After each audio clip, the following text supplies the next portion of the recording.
Good morning. I'm Mackenzie Pulliam, president of the Oregon Moms Union. We are here today in front of the Oregon Department of Education to talk about the opportunities that lie ahead of us in the new year. In 2022, many parents across Oregon have made progress working with their school boards to implement positive changes. In several districts across the state, we saw parents fight for their right to volunteer in their children's schools and were able to get their school boards to allow exemptions to the current vaccine mandate to allow parents back into the classroom. In school districts like Westland Wilsonville, Oregon City, North Clackamas, and Canby, we've seen parents pushing back against explicit library books in school libraries. In Canby, parents were actually successful in getting their school board to create a parent review committee for books currently in their school libraries, and they're working on a process for reviewing books before they're purchased by the district. And in a handful of school districts across Oregon, parents have taken matters into their own hands to initiate recalls for board members who weren't listening to parents. Parent involvement helps, and when parents work together, change happens. And we saw that in the elections earlier this month. Parents also helped vote in candidates who will prioritize our students.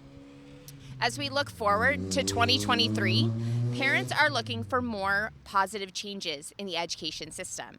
We'll be recruiting and training school board candidates who will listen to parents and prioritize students for the upcoming school board elections in 2023. Our grassroots team will be helping to organize parents to help push those school board candidates to victory. During the 2023 legislative session, we'll be pushing for online transparency in curriculum, the return of open enrollment, removing the 3% cap on virtual charter schools, expanding school choice options, reinstating graduation requirements, and passing a Parents' Bill of Rights.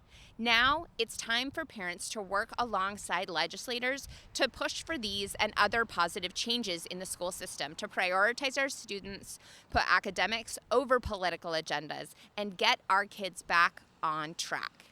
It's time to make 2023 the year of the student.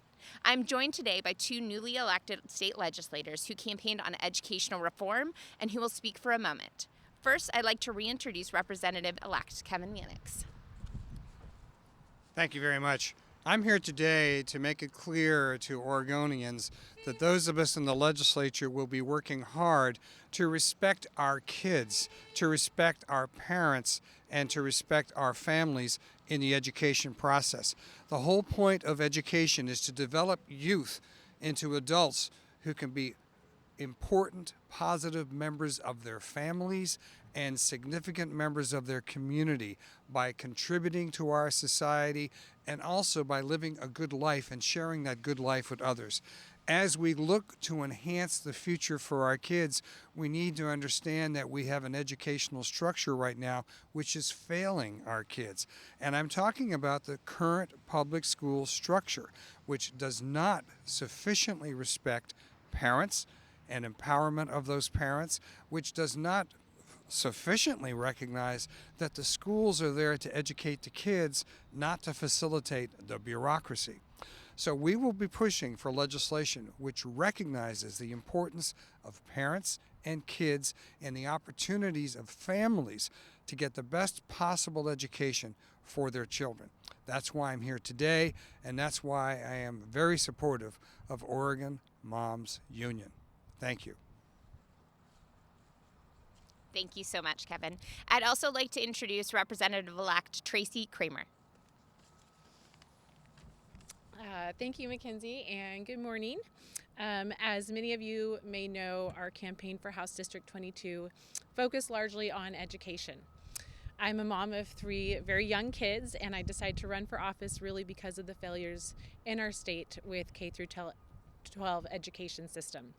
Instead of listening to parents who called out the blatantly political agenda being pushed in schools and focusing back on the basics, the politicians voted to reduce academic standards instead. This is wrong. The voters in my district and in many places across the state have rejected that agenda and called for reform.